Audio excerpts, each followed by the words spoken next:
Welcome back to 98.366 Networking Fundamentals. Christopher Chapman. Say hi, Christopher. Hi, how's it going? How's everybody doing? Hopefully still with us. Thomas Willingham. We're here to talk about understanding wired and wireless networks. So we have discussed previously the OSI model. Now we're going to talk about the layer 1, physical layer, and we're going to talk about wired and wireless networking. So if we look at, again, the skills and concepts for this, we're going to talk about recognizing wired networks and media types and comprehending wireless networks. So let's just dive right into it. First of all, we have twisted pair cable. Twisted pair cable is the most commonly used cable type in local area networks. Relatively easy to work with, flexible, efficient, and fast. Contains 8 wires grouped into 4 twisted pairs. The 4 twisted pairs are basically like blue, green, orange, and brown. And the twisted wires reduce crosstalk or noise and interference between the wires. Which we're going to talk about more in a little while. We will. This shows a graphic of what a twisted pair cable might look like with all the wires spread apart. Yeah, I thought about actually getting a cable. I mean, we have some in here. We could technically just, cut one apart and show it on camera. But one, I'm not sure we have the zoom capabilities. I'd have to walk up to the camera with it and show it to everybody. And 2, I don't know if the studio here would, be that appreciative of us cutting their cables up to show students a demonstration. That's good. That's the response I would have expected. We're not going to talk about what I just saw from the back of the room. We received feedback from the back of the room. We'll just say it wasn't positive. It was more of a negative type of feedback. Apparently the graphic is going to have to do. Exactly. So let's go back to the graphic. So we see the 4 twisted pairs here, blue, green, orange, and brown. Typically, this is just the cable. You're probably more used to seeing a jack on the end of this. But all these wires are kind of moved apart. They're separated. They're shoved into the jack. And then you use tools to basically crimp that down. We'll talk about those tools in a minute. Twisted pair categories. So there's different categories of twisted pair. And this basically rates the speed that can go over that category. So we have category 3, 10 megabits per second. Category 5, Cat 5. And typically you just say Cat 5, Cat 3. You may have heard that term or will hear that term in the future. Cat 5, 100 megabits per second. Cat 6, 1,000 megabits per second plus. 1,000 plus. Plus. That plus is important. And then tools for twisted pair cabling. If you've basically done any type of this, you're very familiar with these. On the far left, the plier looking things are strippers. We can say that because we're referring to tools. Yes. Strippers. Yes, indeed. And basically what this does is strip the outer wiring off and allows us to get to the metal component within the wire. So the jack you see kind of in the middle here above the tester, the jack, you basically take the bare wiring, shove it in there, and then crimp it. So to clarify real quick, the strippers we were talking about on the left side, these are the tools of a seasoned professional, because it's not an actual wire stripper with a gauge on it that you put the wire in and it just pulls off the cladding because it's the right diameter. These are actually wire cutters. You got to spend some time just making sure you're cutting the sheath and not the wires inside. These are professional wire strippers is what I call these. Finesse. There's some finesse involved. Maybe a little frustration. I was actually going to say, when this slide came up, you see that first tool on the right, and if you know what that tool is, you probably don't have fond, pleasant, joyful memories of using one ever. I do. Yeah? I have some fun. Love some wire crimping? I love me some wire crimping. It was totally back in the day, but yeah, I've done my share. The next one over, the ones that have the little like thumb holder in it, that is basically wire strippers for the rest of us. Yeah. So you can put the wire in here and basically just close it, and it has already an offset of where it is. It'll just strip the cable off for you. The orange handled devices, those are jack crimpers. So basically you can put the jack in there, you can put the wire in there. punch it, and it just punches everything down. And then finally, in the middle, Christopher, what do we have in the middle? Tell the audience what they've won. We have a cable tester. So once you've taken a bare wire, pulled it out of a box, pulled it out of a wall, taken it out of your living room, connected to the computer because you want to try this at home, and you've cut the ends of it off with the clippers on the left, and you've stripped them down to just the bare wires, and you've got these little jack ends, these little connector ends in your hand, and you've separated out those pairs in the right order, which we're going to show you what the right order is here in a couple of minutes, and you've finagled those 8 individual wires into that cable end just right, and you've stuck it into that crimp tool, and you've crimped it down. And by this point, if you're me, you're in tears because this is bringing back memories of hours of your life that you'll never get back.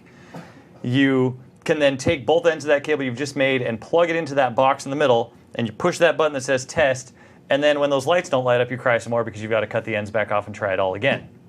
Hopefully, again, once you've spent those hours, and that's really, I think, like the earning your dues part of IT. I think that's totally paying your dues. Once you've created about 1,000 of these cables, and you can spin up this process in about 5 minutes and plug that cable in and push that test button and it lights up on both sides, you'll be happy that you'll never have to do it again.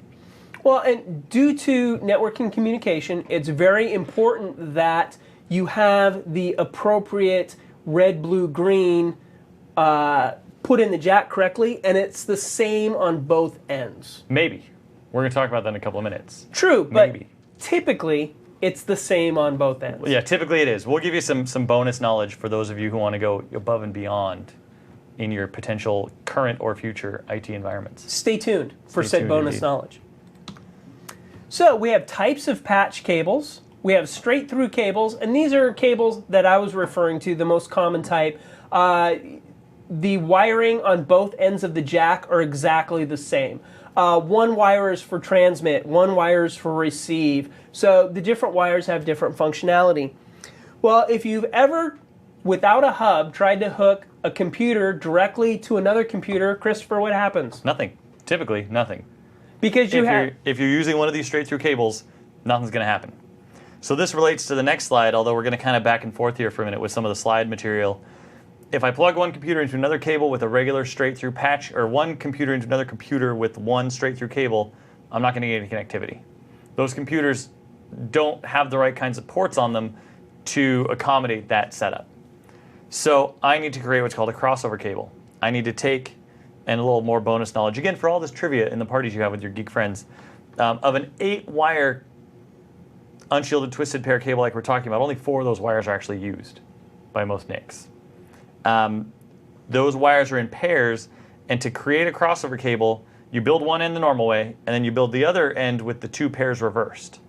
And that's called a crossover cable. You can plug that into 2 computers directly, no hub, no switch, no other interconnecting devices, and communicate between those 2 computers as if you're on a regular network. So that's a little bit of the bonus information. You can make your own crossover cables, know when to use crossover cables. But the question that comes to me when I'm talking about this is, how come I can plug a cable into a switch and it works? Let's find out. So MDI, medium dependent interface, a type of Ethernet port connection using twisted pair cabling. This allows computers to communicate with other devices, and the wires have to cross somewhere, which is what Christopher was just talking about. Instead of using crossover cables for direct connect, there are also MDI-X ports, medium dependent interface crossover. And these are ports that take care of the cross, so you can use a typical network cable, plug them into these MDI-X ports, and plug a device directly into another device. Now where this gets a little confusing is most switches these days are auto-sensing. They'll actually have MDI and MDX. The reason we specify both, or we show you both here, is there used to be devices, switches, hubs, routers, that had specific MDI-X ports on them that you would know you could plug a straight through cable in and it would be a crossover. You could plug a crossover in and it would straighten it out and wouldn't really work for what you were trying to do.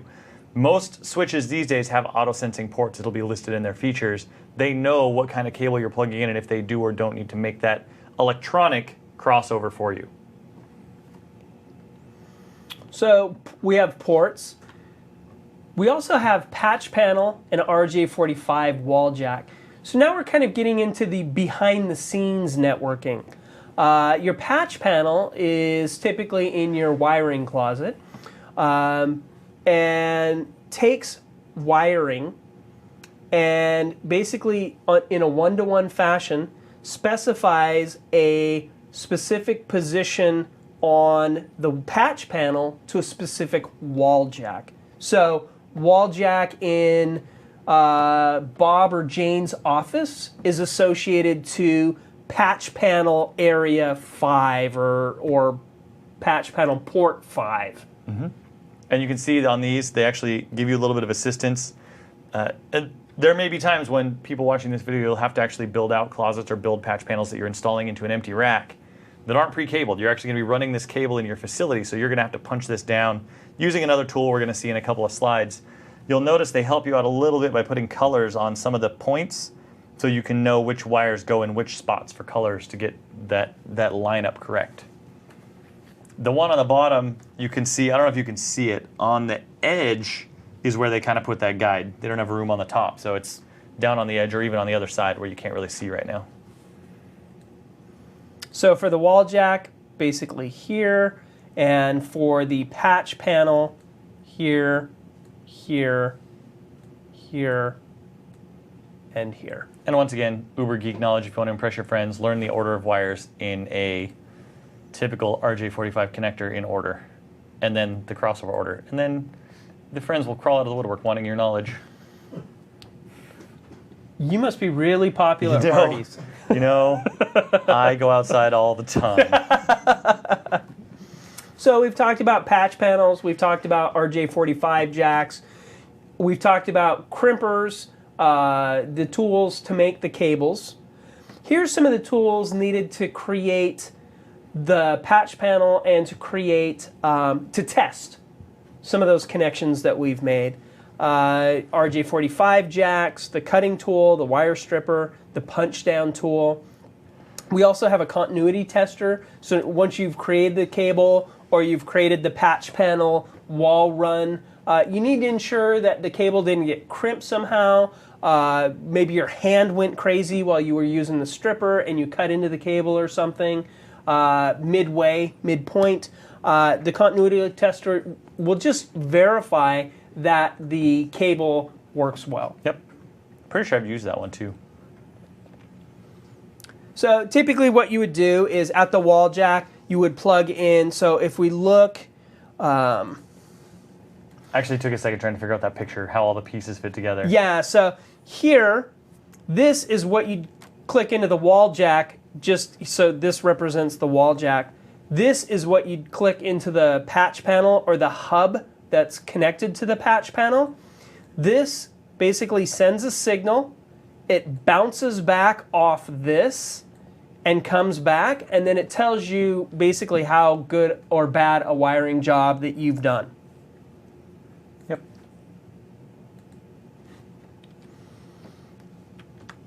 So some things that we have to deal with as we basically do this physical cabling, or actually any network has to deal with this, physical or wireless. Attenuation. So attenuation is basically the signal degrading over distance. Yep. So as distance is traveled, the signal becomes less. If you're a fan of The Big Bang at all, you'll know that Sheldon for one Halloween dressed up as the Doppler effect. And the Doppler effect basically being that as a device gets closer to you, it gets louder. As it goes further away from you, it gets quieter. And that's kind of an example of attenuation. As it gains further distance and that sound has to travel more distance to get to you, it's lower because of attenuation. And that's simplifying, and I'm sure there's somebody out there with a science degree who'll want to argue with me. Knock yourself out. I'm sure you're right. That's just a really simple, basic explanation. Feel free to yell at this video all you want. Hey, yeah, definitely. We will listen attentively. Exactly. You pause it. Pause it in a way that it makes like we're listening. In fact, maybe we'll set aside some area of the video that quality listening time. Sit here very attentively. Yeah, we'll both be like, and we might even nod knowingly. So, you know. Because again, I'm going to keep that in mind, yeah, actually. we're here for them. It's true. Christopher, this is all about them learning and them true. getting what they need. So attenuation. Along with attenuation is interference. And interference is basically things that disrupt the signal or modifies the signal in some manner that travels along the wire, or this could also be a wireless issue. Interference could be wired or wireless. Interference could be caused by electrical sources, lights, electrical outlets, motors, appliances. Anything that uses an electrical signal of some kind or a wireless radio signal of some kind can be interfered with. Well, in the case of wireless, I'm thinking walls. Yeah, exactly. Hills, if you're not line of sight, trees, cars, a lot of things. An example of interference, there was teaching a class, there was a student who explained the circumstance to me, told me it took them a while to figure it out. You're going to like this. So every day between basically 7 and 9 and 3 and 6, their network would degrade considerably. It would degrade really, really bad. What they found was their wiring closet was right by the elevators. So during peak traffic time, when people are going up and down the elevators would cause interference with their network signal. Those are big motors. Yep. So you never know where interference is going to come from. And troubleshooting, which we're not going to really deal with here, but troubleshooting is an art. I mean, people think there's science, and there is science to it, but you got to be really creative and really think outside of the box, because nowhere is there going to be a checkbox that says check elevators by your patch panel. Nope, that is not going to be on our troubleshooting list anywhere. EMI, electromagnetic interference. Disturbance can affect electrical circuits, devices, and cables due to electromagnetic conduction and possibly radiation. I like that this says possibly radiation. I'm pretty sure if that's an issue, I'm not going to worry that much about troubleshooting it. I'm going to worry more about leaving. Yeah. When you see radiation, I'm not thinking, oh, I wonder if I got good network signal. I wonder why the signal's so degraded. I'd be thinking, why am I glowing? It's time to get out. Any type of electrical devices can create EMI, TVs, air conditioning units, motors, unshielded electrical cabling. The best example I have of this is not a networking example, but it is a data example. Again, dating myself, 10, 15 years ago when we were using phones still, those phones plugged into the wall, and they were wireless. They were cordless phones. So you take it off the base, you could walk around your house. This was the greatest thing ever. Oh, I remember the days. And there were two problems. One, microwaves. You start your microwave, and your little phone base is sitting right next to the microwave. Got to heat your burrito. And all of a sudden, your phone call's all staticky and terrible. But more related to networking, directly, I actually had to deal with this in a couple of customers' houses. I owned a consulting company. We did house calls and worked on networks in people's houses. And I was in the house, and she's telling me, our wireless network just keeps failing. It just keeps failing. We don't know why. It just keeps failing. We're on it. It's going great, and it just stops. And I'm in the house troubleshooting, testing, checking, websites, pinging. Why is this not working? And I hear someone pick up the phone in the house. And it was when 2.4 gigahertz wireless phones, we're on the same phones, channel. had just come out. Channel. Yeah. And they would turn that phone on and kill the wireless. Yep. So some good stories about, directly in this case, electromagnetic and magnetic, or in that case, the next slide, radio frequency interference. Yeah, and these are, so we talked about interference generically. Now we're talking about specific types of interference. Yep. So radio frequency interference, AM/FM transmissions, cell phone towers, typically considered part of the EMI family. Filters can be installed on the network to help eliminate signal frequency being broadcast. Anyone using DSL? You may have seen those little filters they make you put on your... Oh, yeah. Because there's actually, in the case of DSL, interestingly, there's interference from the same wire, because that wire is carrying two signals. Crosstalk. When the signal that's transmitting on one copper wire or pair of wires creates an undesired effect on another wire or pair of wires. Undesired effect, that sounds so minimal. Oh, look, an undesired effect. How much hair have you pulled out due to crosstalk? I don't know. Honestly, it comes down to that troubleshooting again. And unfortunately, when it comes down to interference, you kind of shotgun approach it. There are these 20 things. Okay, let's just go through the list of the big things that could be causing this problem and get rid of them. And you get rid of them, and then the problem goes away. You never actually figured out which one it was because you were in a hurry and don't really have a process for one at a time and then test, and then one at a time and then test. So probably a fair amount. Well, and the really difficult issues to troubleshoot are the ghosty issues, the intermittent issues. Things like, the network's down from 7 to 9, 3 to 6. Those are a little bit more hard and fast, but say we talked about the MAC numbers that were the same, the MAC conflict. That was so ghosty because sometimes a computer would come up and we'd have a class that would use 2 computers that had the same MAC address, so it would kick one off. Other times we didn't. So sometimes this would work, sometimes it wouldn't. So those ghosty issues can be really hard to deal with. So crosstalk, we've talked about unshielded twisted pair. Next we have shielded twisted pair. Notice each cable, they're individually wrapped, kind of like a candy bar. Sort of. I was actually thinking, as soon as you said individually wrapped, I'm like, I want some candy. Yeah, see, candy bar. See, look at that. We're not only giving people knowledge, we're bringing a little bit of joy into their life. Candy, things that taste good. What more could you want? That's true. We got burritos and candy so far. This is the best class ever. Ever.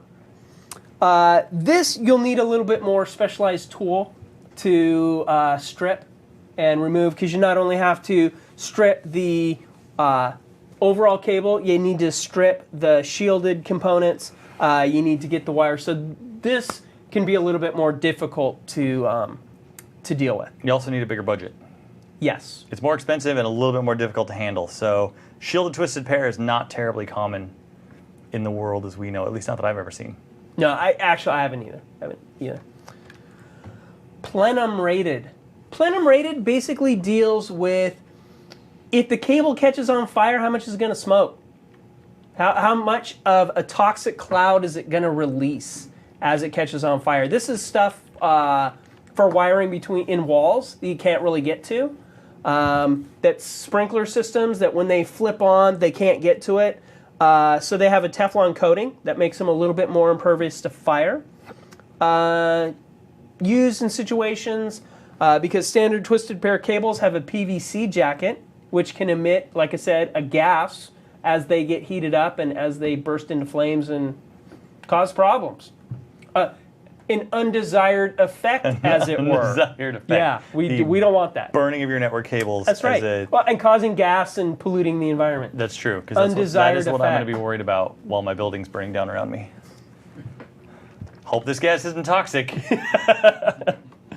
Fiber optic cable transmits light over basically a plastic or glass type wire. So now we have the transmission of light instead of electricity over a cable.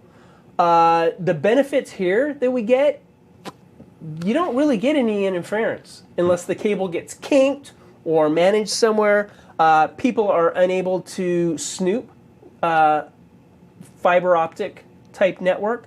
They're really good for high speed, high distance, and high capacity transmission. When they first came out, people would do these by hand, would do fiber optic by hand. I've heard those stories. So there's 2 cables. There's a send and receive because, again, it only goes one way on the channel. So there'd be a send cable and a receive cable. You'd have to very carefully, and this is bundled with all kinds of like Christmas goodies around it. So you have the sheath, and then you have a shielding, and then you have a plastic component around that, and then a couple other layers, and then you have the actual core to it. So you would have to snip the cable and kind of get your way through this to the core, and then you would have to burnish the end of the core so you could hook that to a connector to get it to work.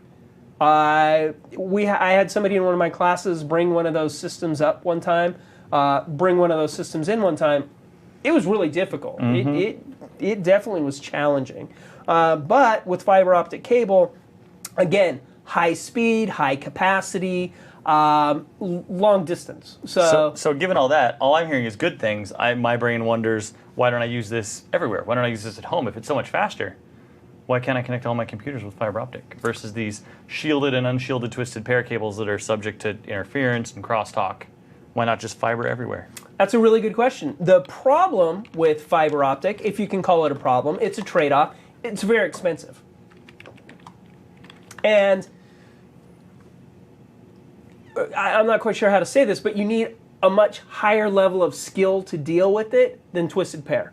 Twisted pair, I'm not saying that a one-armed monkey can do twisted pair. You need a skill set to be able to do twisted pair. But the tools needed and the skill set needed to deal with fiber optic is just kind of that next level. Okay. I'm trying to find some costs while we're sitting here talking about trying to find some comparison. I'm thinking about, it's saying about 1,000 times. 1,000? The expense is about 1,000 times That's a different. big number. Yeah, they're talking about per 100 feet of cable. 100 feet of Cat 5, I mean, these days cost you $20. Exactly. 30. Exactly. You're not going to find fiber. Plus, and the cost isn't necessarily the cable. The cost is the devices to plug the cable into. Fiber switches are exorbitantly expensive. It's good technology. It's great technology. It has its advantages. It has its speeds. It's expensive. You're going to use it in data centers. You're going to use it as your backbones. You're going to use it as connecting data centers together over large areas. Okay. So your fiber optic cables, here's your cabling standards, your mediums, and your maximum distances. And I'll preface this slide because when I was in the boat that some of our viewers at this point may be in, sitting at home watching this video right now thinking, do I really have to memorize all of those? I think I have yet, in all of the certification exams I've taken and all of the networks I've worked on, to need to know all of this information. I'm not a fiber optic installer. I'm not in a position, or never been in a position where I need to know all of these fiber standards and all of the information that goes along with them. Okay, but let's take a look at what we know so far and take a look at these numbers. Because we can still get information from this. Because and if you're a designer, you'll need this. You'll need to know. If you get to the point in your career, you're architecting data centers, you're creating geographically dispersed solutions, you're building backbones for networks, which I never got to the point where, from a networking standpoint, I was building out fiber solutions to connect data centers. So, well, if we look at these cable standards, before we talked about 10 base T or 100 base T. Here we have 100 base FX. So although we don't understand these standards per se, we still have information. So 100, so we know we're dealing with 100 megabit per second. Yep. Base, so it's a baseband technology, not a broadband technology. And FX, okay, so that gives us the idea that, okay, well, it's not a twisted pair thing, so we need to figure out what that FX thing is. So even though we don't necessarily know these standards directly, we still have information that we can pull from what we have here. Or use to build them. Yes. Like somebody says, what's a fiber standard? Well, I know it's 100 megabit, I know it's baseband fiber FX. Yeah, there you go.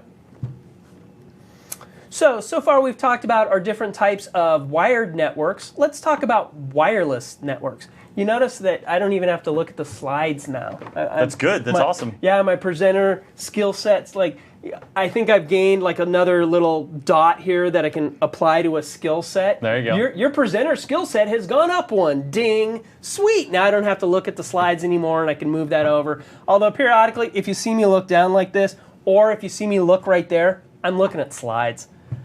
So wireless networks. So basically we've talked about wired networks. The device is physically connected by wire of some kind, by a physical medium of some kind, to the hub, switch, router. Wireless, remember we talked about wireless access points. Wireless allows a device, smartphone, tablet, laptop, whatever, to connect to a network with no physical media. So it enables connection without a wire, or it enables connection without wiring, provides a degree of portability, extends connectivity to pre-existing wireless networks. As Christopher and I talked about earlier, wireless networks don't typically stand alone. They're typically an additive portion of a wired network. So I have my wired network, and then I have wireless components to my wired network. Yep. Some wireless devices can be connected directly to each other, point to point. Wireless network adapters. So whether it's a wireless system or a wired system, we still need the ability to connect to the network itself. And that's where these wireless network adapters come in. Again, they allow connectivity between your device and the network, and they come in a variety of shapes and sizes. USB, PC card, internal PC, PC Express adapter card, numerous types of adapters. Simple phone, built in right here. There we go. As Christopher's showing his phone right now. There is a wireless adapter. There are actually two wireless adapters, one for the network for the cell provider and one as an actual Wi-Fi adapter. Okay, so really good example of a device that connects to the network that has multiple connections in it. The phone connection, the wireless connection. I can pull information down. It becomes a client. I can push information up, or somebody can request service from it. I can text. And again, all this happens seamlessly on the client. Yep. Wireless access point. So again, it enables wireless devices to connect to the network. They can also act as a router, firewall, and IP proxy. So basically, we have the graphic representation for a wireless portion of the network. And here we have some lights showing the use WLAN. It's a wireless G, and we're connected to the internet. Yep. So the fact that we see that this is wireless and it's connected to the internet, what do we know about this device? Well, this is very similar to what we talked about earlier as the kind of new definition of router, or almost the consumer version of a router, where it's going to serve multiple functions. It's going to connect those Ethernet ports. That means there's cables plugged into this. It's connecting my wired devices and my wireless devices both together and out to the internet. Okay, so this might be a switch. It might be a router. So again, a device that has multiple functionality to it. Oh, and because it connects wireless to wired, it's a bridge. Yep. Wireless modes. Different modes to connect to a wireless network. Infrastructure. Wireless clients connect to and are authenticated via WAP, a wireless access point, or ad hoc, used when all the clients communicate directly with each other. And I don't know if some people know this or some people don't know this.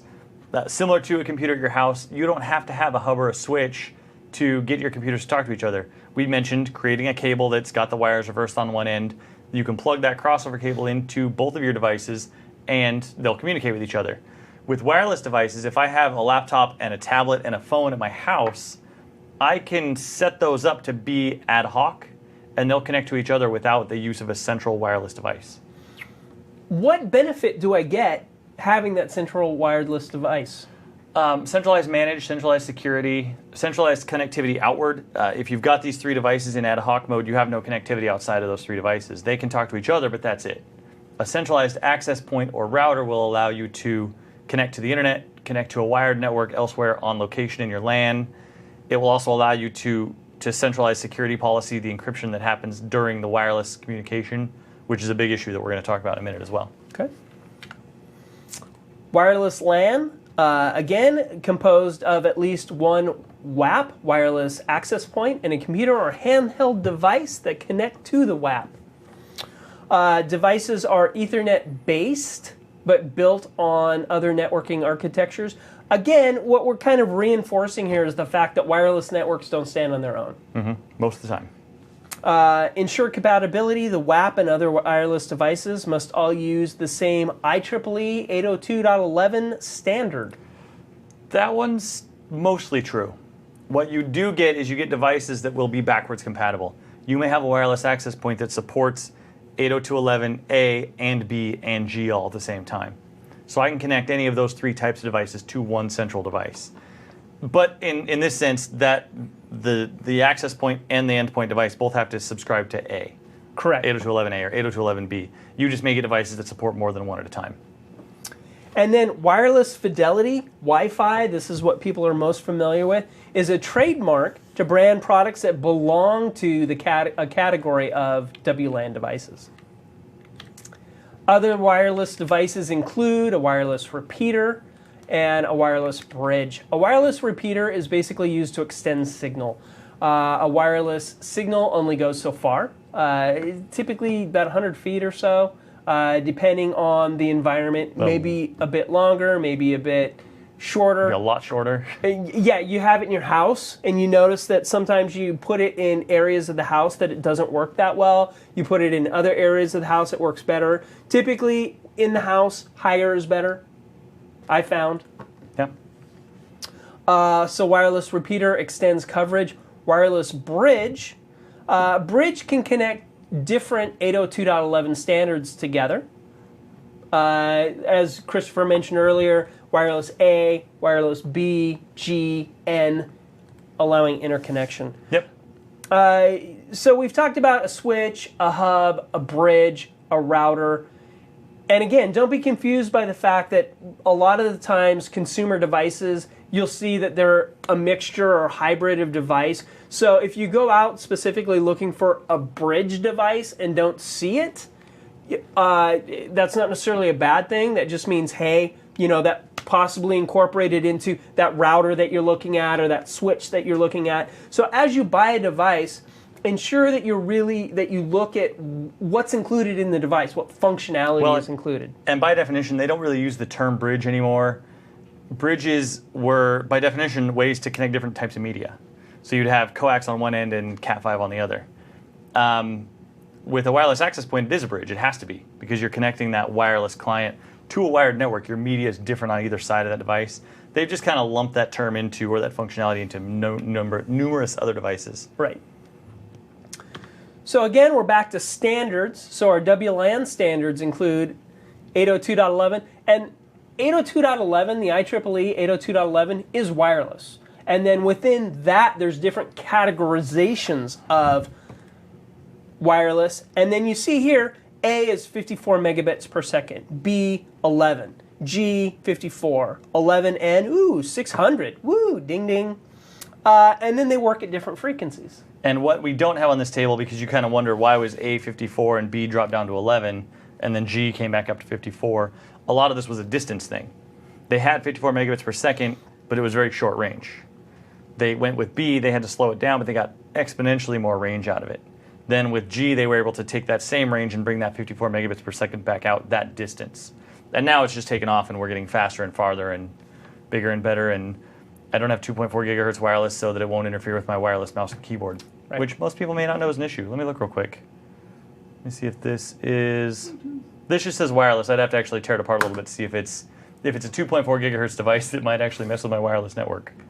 Again, interference and things that we may or may not think about, which would give you the opportunity to troubleshoot. Opportunity indeed. Wireless encryption options. So let's go back to the postcard analogy. I'm sending information to Christopher. I'm using postcards to do it. I have my 10-page report. I've cut it up. I put it on the postcards. Well, if you're familiar with postcards, anybody who picks that postcard up can read it. So if I can gain access to the postcard, I can read it. Networking standards are the same, typically without encryption.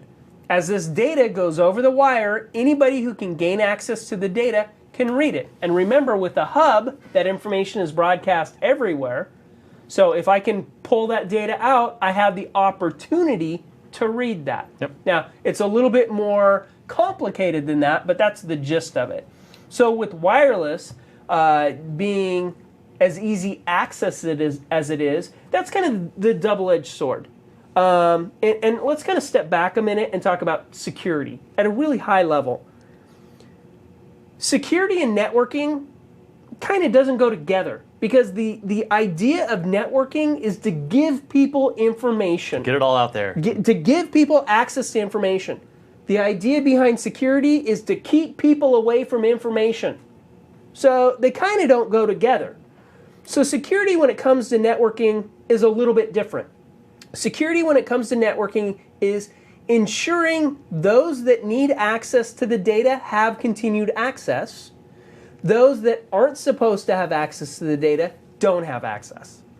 So with that in mind, there are wireless encryption options. If we look at the chart here, we see our wireless encryption protocols: WEP, Wired Equivalence Privacy; WPA and WPA2, Wi-Fi Protected Access. And notice the different encryption level key sizes on the right-hand side. So one thing that you do need to do is ensure that your wireless access points and your wireless devices use the same encryption option. Yep. Service set identifier.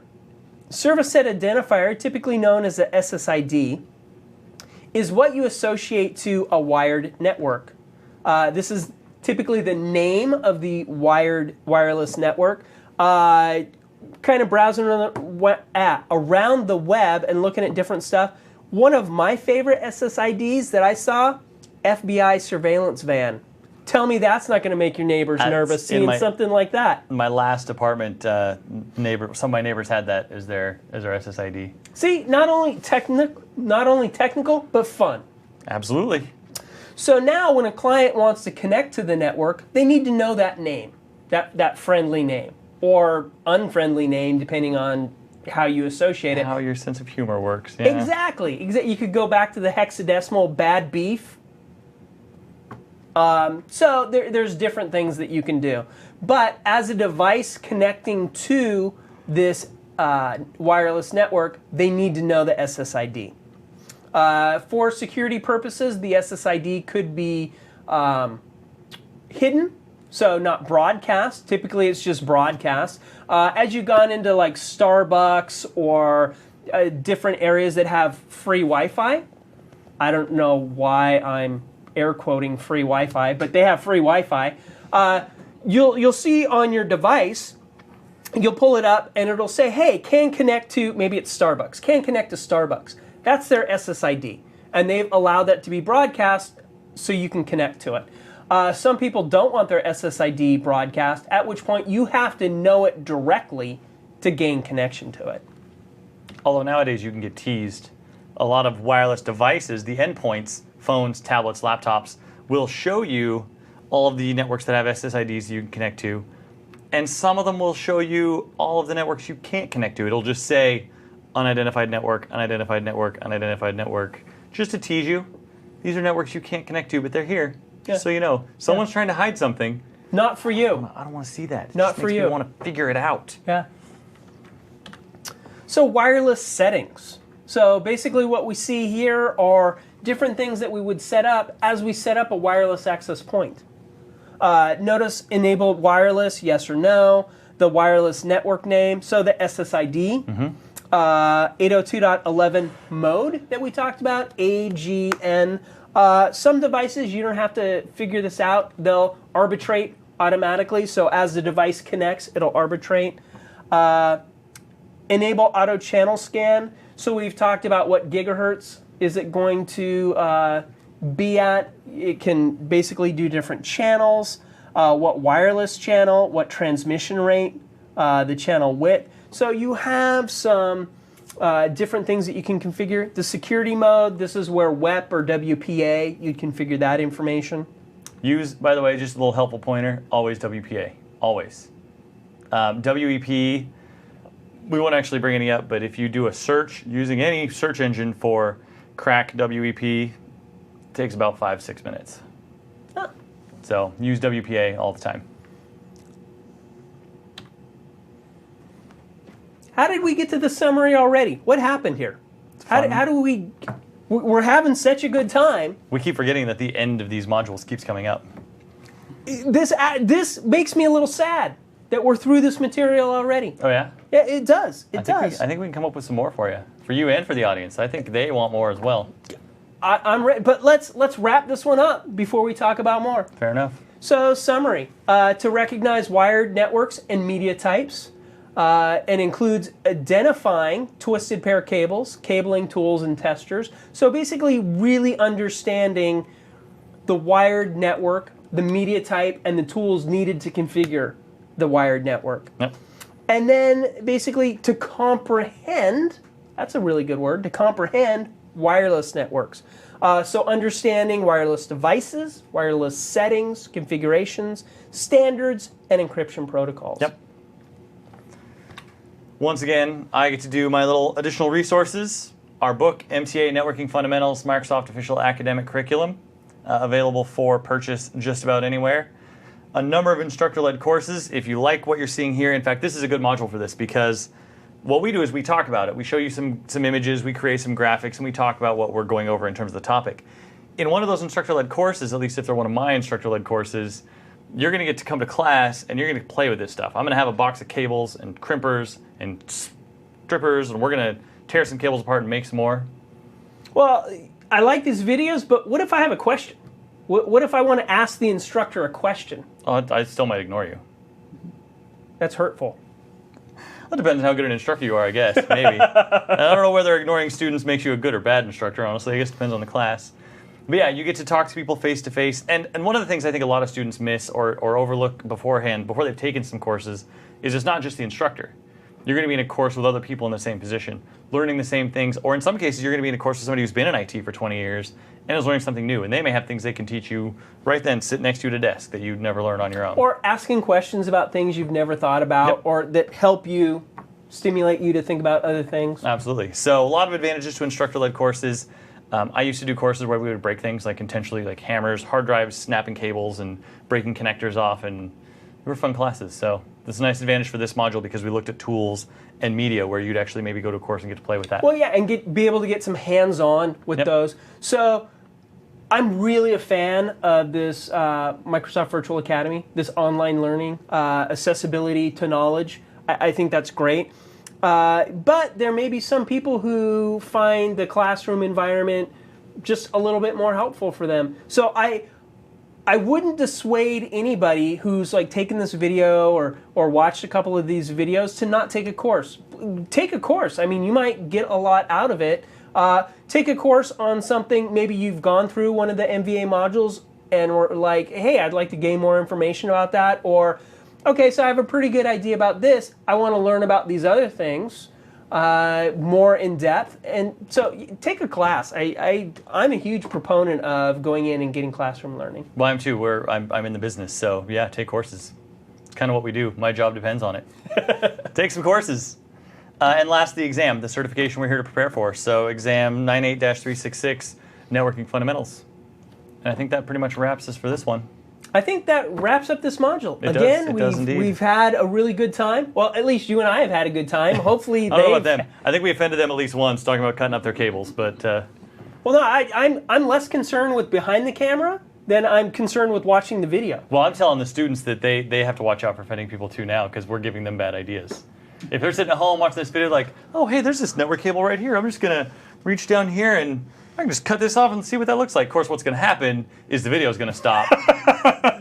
And now once the video stopped, we're not going to be able to teach you how to fix it. How to fix it. So you can just sit there with a broken cable and just try and figure it out for yourself. So have fun with that. Yeah. Good luck, and hopefully we'll see you real soon.